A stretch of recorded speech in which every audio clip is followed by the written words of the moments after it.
Kampus Negeri di Bawah Bayu, sambutan Hari Malaysia peringkat negeri Sabah berlangsung malam ini di Padang Merdeka, Kota Kinabalu. Butiran lanjut bersama Muhammad Dia Salan di Kota Kinabalu. Silakan Dia. Ya, Dia, sambutan Hari Malaysia peringkat negeri Sabah akan berlangsung malam ini di Padang Merdeka, Kota Kinabalu serentak dengan sambutan di seluruh negara. Persiapan akhir sedang giat dilakukan bagi memastikan kelancarannya. Perinciannya bersama wartawan Zarid Sofia Daud yang kini berada di lokasi. Silakan Sofia. Baik, terima kasih Dia. Beberapa jam sahaja lagi berlangsungnya sambutan Hari Malaysia peringkat negeri Sabah pada malam ini. Jadi sebenarnya pada malam ini pelbagai program telah pun disusun atur untuk memeriahkan lagi sambutan acara pada malam ini. Dan untuk bercakap dengan lebih lanjut lagi mengenai sambutan program pada malam ini bersama dengan saya adalah Encik Hassan Mahali yang merupakan Timbalan Setiausaha Tetap Kementerian Kerja Raya merangkap Timbalan Pengurusi Pelaksana Sambutan Hari Malaysia peringkat negeri Sabah. Terima kasih Tuan kerana sudi bersama dengan kami. Terima kasih, sama-sama. Baiklah Tuan, boleh tak kongsikan apakah persiapan akhir menjelang acara pada malam ini? Ya, persiapan akhir kita telah rancak sedang diadakan dan pada jam 5 tadi kita telah mengadakan raptai penuh iaitu persiapan akhir bagi memastikan program pada malam ini berjalan dengan lancar. Baiklah Tuan, mungkin boleh kongsikan apa agaknya program yang menarik ataupun acara yang menarik pada malam ini? Okey, di antara program yang menarik yang akan diadakan pada malam ini adalah persembahan khas daripada Lembaga Kebudayaan Sabah, iaitu terdapat 4 segmen, iaitu satu mengenai dengan kebudayaan negeri Sabah dan juga keharmonian hidup rakyat Malaysia lah. Dan pada tahun ini julung-julung kali kita adakan satu montaj khas iaitu mengimbau kembali mengenai dengan bagaimana pembentukan Malaysia bersama negeri Sabah dan Sarawak pada ketika itu. Baik Tuan, mungkin ada sedikit nasihat yang nak diberikan kepada para pengunjung yang ingin hadir untuk memeriahkan acara pada malam ini.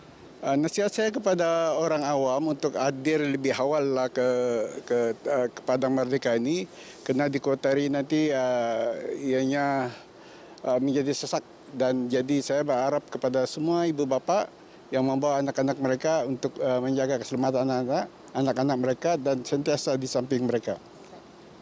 Terima kasih Tuan atas perkongsian itu tadi. Itu bersama dengan Encik Hassan Mahali yang merupakan Timbalan Setiausaha Tetap Kementerian Kerja Raya merangkap Timbalan Pengurusi Pelaksana Sambutan Hari Malaysia peringkat negeri Sabah. Jadi kepada anda yang berada sekitar Kota Kinabalu, jangan lupa datang malam ini ke Padang Merdeka Kota Kinabalu, sama-sama kita meriahkan sambutan Hari Malaysia peringkat negeri Sabah ini pada sebentar saja lagi. Jadi sekian daripada saya Zarid Sofia Daud. Kita kembali ke Dia di studio. Silakan.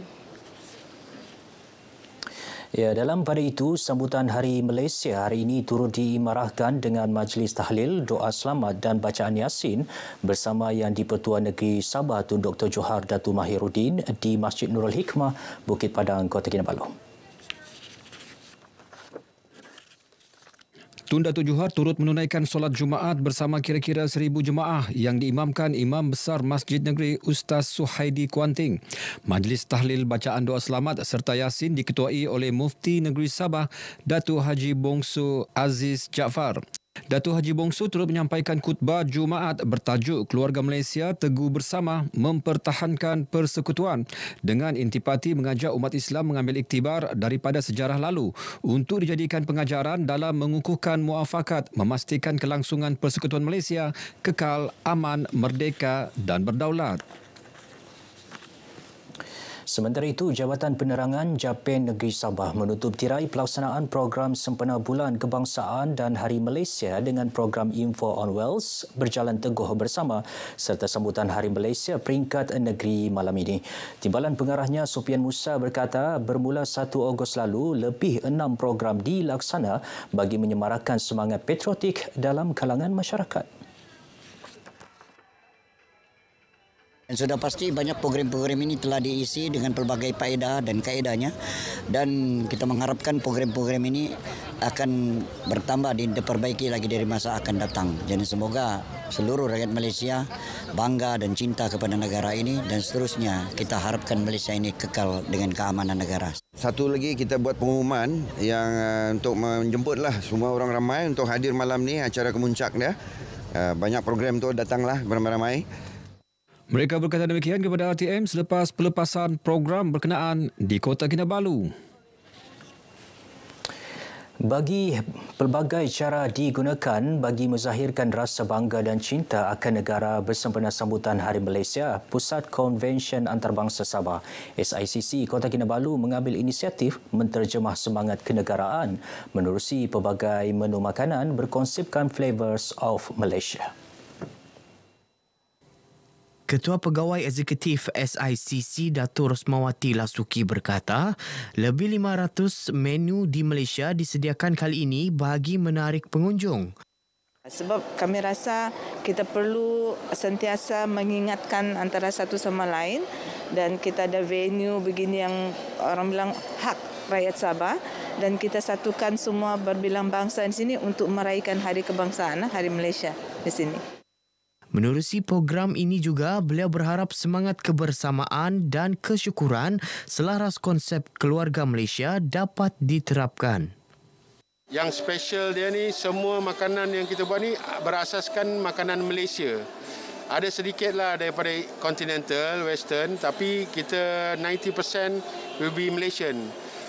Very authentic, yang classic dishes sama daripada Semenanjung kita bawa sini. Jadi sesiapa yang datang sini untuk datang ke buffet Malaysia Day di SICC ni, dia akan rasa makanan favourite dia orang. Kementerian Kerajaan Tempatan dan Perumahan akan menubuhkan satu jawatan kuasa bersama sektor swasta bagi menangani isu kelewatan pelaksanaan projek perumahan swasta di negeri ini. Menterinya Dato' Seri Panglima Masidi Manjun berkata, jawatan kuasa itu akan berfungsi sebagai satu pasukan untuk menyelaras tindakan dan melaksana tanggungjawab secara efisien bagi menyelesaikan isu tersebut. Jelasnya, pendekatan itu diambil memandangkan pengalaman agensi kerajaan dalam perniagaan hartanah adalah terhad.